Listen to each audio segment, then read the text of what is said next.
खुदा बाप और बेटे और उल कुदस के नाम से आमीन। मसीह में आप सब की सलामती हो। बहार कॉलोनी कोट लखपत लाहौर से मैं एंड्रू इसाक आपके हुजूर रोज़मर्रा की तलावतें लेकर हाजिर होता हूँ। तो मेरे अजीज़ों, आइए हम भरपूर ईमान के साथ आज की तलावतें सुनते हैं। Hallelujah, hallelujah, hallelujah, hallelujah. Yesu मैनू अपना कलाम सिखा, अपने खादम दा मुंह बन जा, अपने खादम दा मुंह बन जा। तेरे दर उत्ते आया यसु तेरी आस्ते, तेरे दर उत्ते आया यसु तेरी आस्ते। होवे अज दा कलाम यसु मेरे वास्ते, होवे अज दा कलाम यसु मेरे वास्ते। Hallelujah, hallelujah, hallelujah, hallelujah, hallelujah, hallelujah, hallelujah, hallelujah.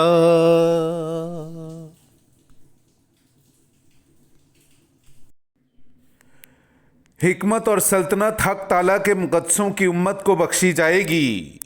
हमारे लिए आज की पहली तलावत दानियाल नबी का सहीफा, उसका 7वां बाब 15वीं से 27वीं आयत तक। तब मुझ दानियाल की रूह मुझ में गमगीन हुई और मेरे दिमागी रोयतों ने मुझे बेकरार कर दिया।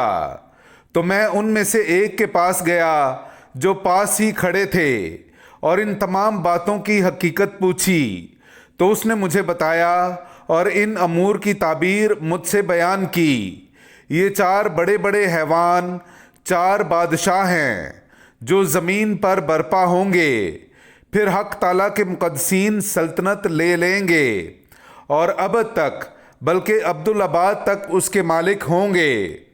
तब मैंने चौथे हैवान की हकीकत जानने की ख्वाहिश की जो बाकियों से मुख्तलिफ था और नहायत हौलनाक था, जिसके दांत लोहे के और नाखून पीतल के थे और जो निगल जाता और टुकड़े टुकड़े करता और बाकी मांदों को पाँव से लताड़ता था। और उसके सर के 10 सींगों की हकीकत और उस सींग की जो निकला और जिसके आगे 3 गिर गए, यानी जिस सींग की आंखें थीं और जिसके मुंह से तकब्बुर की बातें निकलती थीं और जिसकी सूरत उसके साथियों से ज़्यादा रोबदार थी। मैंने देखा कि वही सींग मुकद्दसीन से जंग करता था और उन पर गालिब आता था उस वक्त तक कि कदीमुल अयाम आया और हक ताला के मुकद्दसीन का इंसाफ किया गया और मियाद आ पहुंची कि मुकद्दसीन सल्तनत के मालिक हों।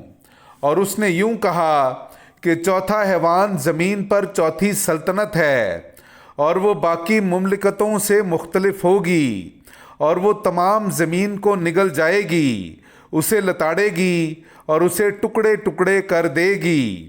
और वो 10 सींग 10 बादशाह हैं जो उस सल्तनत में बरपा होंगे।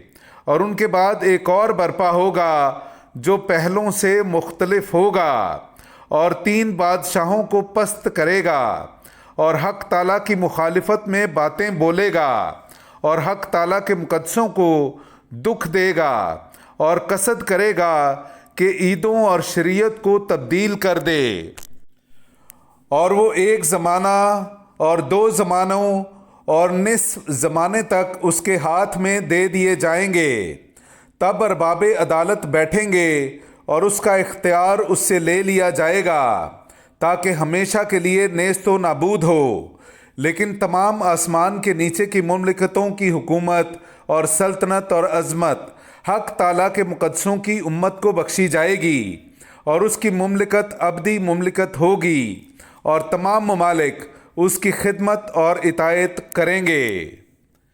पाक कलाम का पढ़ा और सुना जाना हम सब के लिए बाइस बरकत हो। खुदा का शुक्र हो। میرے عزیزو، آئیے ہم آج کا جماعتی زبور سنتے ہیں جو کہ دانیال نبی کے صحیفہ سے لیا گیا ہے، اس کا 3 باب آیت نمبر 82 سے لے کر آیت نمبر 87 تک۔ اور آج کا ہمارا جماعتی جواب ہے: اب تک اس کی حمد و توصیف کرو، اب تک اس کی حمد و توصیف کرو۔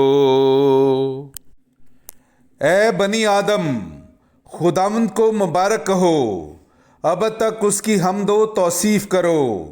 اے اسرائیل، خداوند کو مبارک کہو، اب تک اس کی حمد و توصیف کرو۔ جماعتی جواب: اب تک اس کی حمد و توصیف کرو، اب تک اس کی حمد و توصیف کرو۔ اے خداوند کے کاہنوں، خداوند کو مبارک کہو، اب تک اس کی حمد و توصیف کرو۔ اے خداوند کے خادموں، خداوند کو مبارک کہو، اب تک اس کی حمد و توصیف کرو۔ جماعتی جواب: اب تک اس کی حمد و توصیف کرو، اب تک اس کی حمد و توصیف کرو۔ اے صادقوں کی روحوں اور جانوں، خداوند کو مبارک کہو، اب تک اس کی حمد و توصیف کرو۔ اے عابدوں اور دل کے حلیموں، خداوند کو مبارک کہو، اب تک اس کی حمد و توصیف کرو۔ جماعتی جواب: اب تک اس کی حمد و توصیف کرو، اب تک اس کی حمد و توصیف کرو۔ جاگتے رہو اور ہر وقت دعا کرتے رہو تاکہ تم ابن انسان کے سامنے کھڑے ہونے کے لائق ٹھہرو۔ ہاللیلویا۔ میرے عزیزو، آئیے ہم آج کا انجیلی اقتباس سنتے ہیں۔ انجیل مقدس بامطابق مقدس لوکا، اس کا 21واں باب 34ویں سے 36ویں آیت تک۔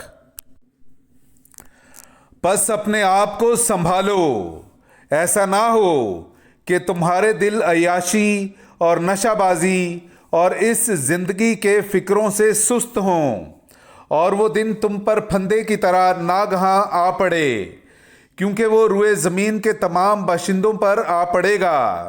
اس واسطے جاگتے رہو اور ہر وقت دعا کرتے رہو تاکہ تم ان سب چیزوں سے جو ہونے والی ہیں بچ جانے کے اور ابن انسان کے سامنے کھڑے ہونے کے لائق ٹھہرو۔ پاک کلام کا پڑھا اور سنا جانا ہم سب کے لیے باعث برکت ہو۔ خدا کا شکر ہو۔